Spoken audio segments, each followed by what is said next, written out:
meio da lei, eu morri para a lei, mas a fim de viver para Deus. Fui crucificado com Cristo. Assim já não sou eu quem vive, mas Cristo vive em mim. A vida que agora vivo no corpo, vivo-a pela fé no Filho de Deus, que me amou e se entregou por mim. Não anulo a graça de Deus, pois se a justiça vem pela lei, Cristo morreu inútil. Pode sentar em nome de Jesus.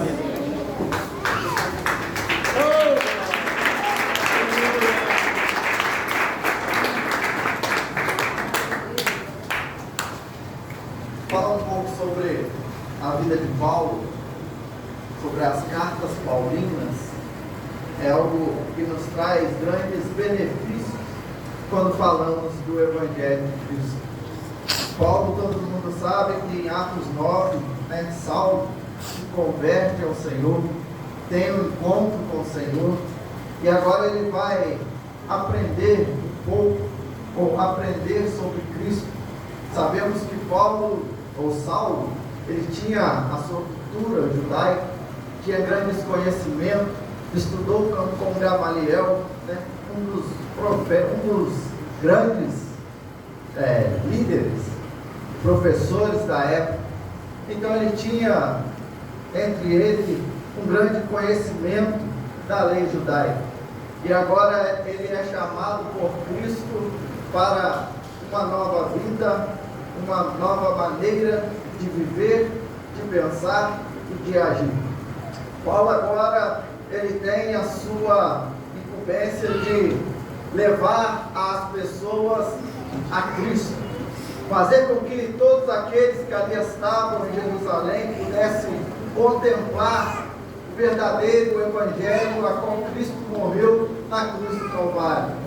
Agora Paulo ele tem por si a incumbência de fazer a unidade entre os judeus e os gentios, pregar o Evangelho e mostrar para todos ali, não somente aos judeus que creem no Senhor Jesus, que ele seria salvo, mas também os gentios que também creiam no Senhor Jesus, que fazia parte do Evangelho de Cristo.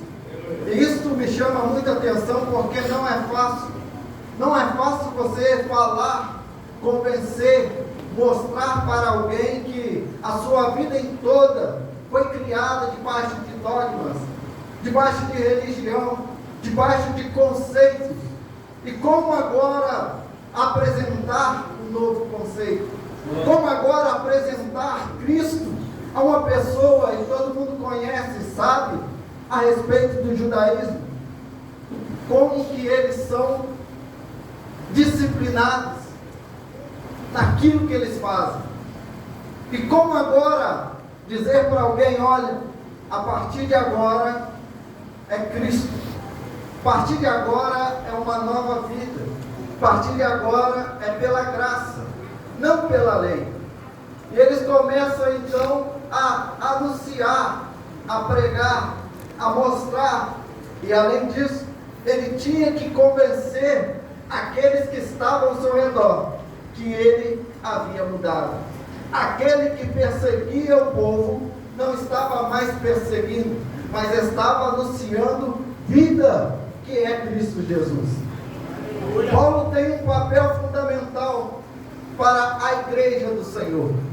E ele continua a pregar, a ensinar, até que chega para adiantarmos em Gálatas, no capítulo de número 2. Aqui ele vai repreender Pedro. Ele não repreende qualquer um. Ele vai repreender alguém que andou com Jesus. Ele vai repreender alguém que em uma pregação quase 3.000 almas aceita a Cristo.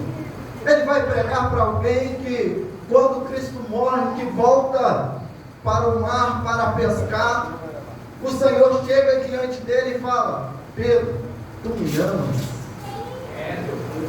Não era qualquer pessoa, porém a atitude de Pedro não condiz com o verdadeiro Evangelho. Que atitude era essa? Pedro estava no meio dos gentios, Gentios são todos aqueles que não somos judeus. Gentios somos nós. Ele estava sentado, talvez conversando, talvez falando a respeito de Cristo, não sei. Mas quando chega aos judeus, ele se afasta dos gentios e se une aos judeus, deixando os gentios de lado, isso causando divisão. Paulo logo vai repreender Pedro. Paulo logo vai à frente de todos mostrar que o verdadeiro evangelho não é a separação, mas sim a unidade. Paulo começa a excluir todos que ali estavam e repreende Pedro a respeito de tal ato, a ponto de ele dizer: você é judeu, mas vive como gentio e não como judeu, porque o judeu vivia à base de lei, os gentios através da graça. O que Pedro estava dizendo, o que Paulo estava dizendo a Pedro era: você vive agora com o fardo leve de Jesus e quer que os outros vivem com o fardo pesado? Não é assim. E essa conversa vai até o versículo de número 20, a qual Paulo ele vai dizer que fui crucificado com Cristo. Assim já não sou eu quem vive, mas Cristo vive em mim. Quando Paulo está dizendo isso, ele está falando de uma nova vida. Paulo, quando fala que está crucificado com Cristo, ele está falando de uma nova maneira de viver, um novo modelo, uma nova situação a qual o Senhor o chamou, a qual o Senhor o separou, a qual o Senhor lhe deu para que ele pudesse viver na graça. Estar crucificado com Cristo é aquilo que o Senhor disse a Nicodemos: o nascer de novo. Estar crucificado com Cristo é quando nós olhamos para a cruz. Interessante é que quando eu olho para a cruz, ou quando Cristo estava na cruz, aqui algumas questões importantes para a nossa vida. O primeiro local, ou a primeira coisa que eu vejo quando Jesus olha para a cruz, ou quando Jesus está na cruz, é que ele não tem como olhar para trás. Uma pessoa que está presa na cruz, ela consegue olhar para o lado, um cantinho de olho, ela consegue olhar para frente, mas ela não consegue olhar para trás. Todos aqueles que olham para trás vira estátua de sal. Isso aí eu conheço por causa do Ravizinho. Todos aqueles que olham para trás vira estátua de sal. O que é isso? Paralisa. Todos aqueles que olham para trás não conseguem enxergar o alvo, não conseguem ir adiante. Se Jesus tivesse olhado para trás, ele não passaria pela crucificação. Se Jesus tivesse olhado para trás, ele não passaria pelo Gólgota. Se Jesus tivesse olhado para trás, hoje nós não estaríamos aqui. Se Jesus tivesse olhado para trás, a nossa vida não ia ser transformada. Se Jesus tivesse olhado para trás, o Espírito Santo não seria derramado. Se Jesus não olhasse para trás, o Senhor não nos teria salvado. Mas Jesus não olha para trás. Jesus olha para frente. Olha para o seu propósito. Olha para aquilo que ele veio a essa terra fazer. A quem enviarei? Quem há de ir por nós? Eis-me aqui. Envia-me a mim. E Jesus veio. Primeiro passo, não olhar para trás. Segundo passo, importante para a nossa vida, que a partir da cruz, o Senhor estabeleceu uma nova aliança, onde não pode ficar olhando para o seu passado de dor, de sofrimento. Tem uma nova trajetória. A cruz, quando olhamos para a cruz, quando temos, como diz o Senhor, para carregar a sua cruz, negar a si mesmo, nós estamos olhando para a nova aliança com o Senhor. Uma vida que antes era toda errônea, mas que através da cruz, o Senhor nos dá uma nova oportunidade, uma nova maneira de viver, uma nova maneira de pensar. E hoje a palavra comum é metanoia, mente renovada. Uma mente renovada em Cristo, uma mente renovada no Senhor. Quando eu falo, olhar que estou crucificado com Cristo, é eu abandonar as velhas práticas para seguir o modelo de Cristo na terra. O irmão Elber já falou muito bem, não vou entrar nesse detalhe porque nós já ouvimos. Quando falamos sobre viver em Cristo, estar em Cristo, nova criatura é. As coisas velhas se passaram e tudo se faz novo. Só que, porém, existe às vezes em nós algo que nos faz voltar ao nosso passado de dor, ao nosso passado de frustração, e com isso as feridas se abrem. Com isso sofremos algo que não é para ser sofrido, porque Cristo já nos deu a libertação. Cristo já nos deu a cura. Porém, quando retornamos ao nosso passado pecaminoso, em que muitos dizem, quando eu não servia ao Senhor, eu era assim, fazia assim, acontecia assim, e começamos a trazer o nosso passado novamente à tona.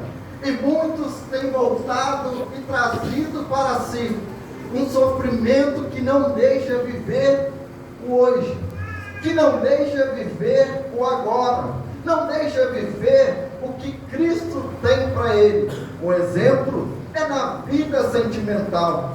Quem nunca ou quem ainda já viveu um momento difícil sentimentalmente, sofreu com aquela pessoa que estava ao seu lado, só que volta tanto ao seu passado que não abre mais oportunidade para se relacionar com uma nova pessoa, não consegue abrir uma oportunidade para se relacionar com uma nova pessoa, ou pode até estar relacionada, mas coloca em seu coração, porque já passou por períodos de dificuldade, passou por período em que sofreu, e agora, com um novo relacionamento, acaba não dando a oportunidade para a pessoa mostrar quem ela é.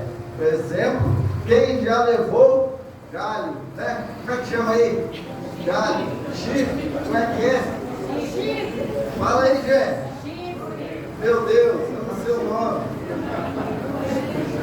Quem já passou por isso? Difícil, irmão. Porém, quando se está com uma nova pessoa, se a pessoa sair, o que vem na mente? Está me traindo, lembrei, traído. Está me traindo. Com isso, começa a trazer em sua vida um passado tenebroso, um passado difícil, um passado em que trouxe grandes feridas. Porém, Cristo já libertou.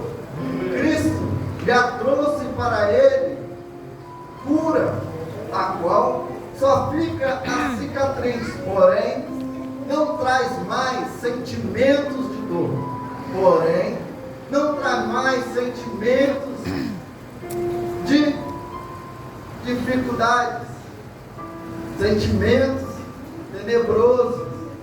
Por quê? Porque já houve a cura, a cicatrização. Isso também podemos falar na parte espiritual, a qual enfrentamos batalhas, guerras, enfrentamos gigantes, que muitas das vezes vêm com o nosso corpo, a nossa alma, trazem feridas das batalhas em que enfrentamos nos dia a dia. Todo mundo passa por isso, todo mundo enfrenta isso, porém, quando nós vencemos, quando Cristo nos ajuda a vencer, nos traz cicatrizes, e essas cicatrizes são as marcas a qual o Senhor nos deu vitória. Com isso, nós podemos falar o que realmente o Senhor fez por nós.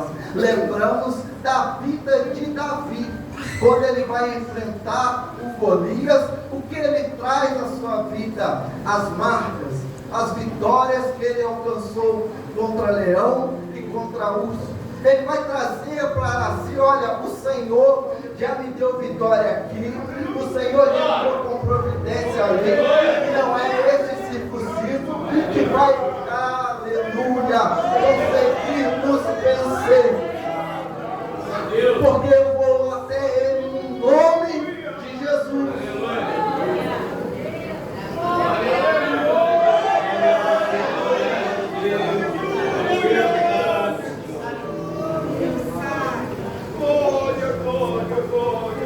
Entenda que estar em Cristo, viver em Cristo, é despojar de um fardo leve.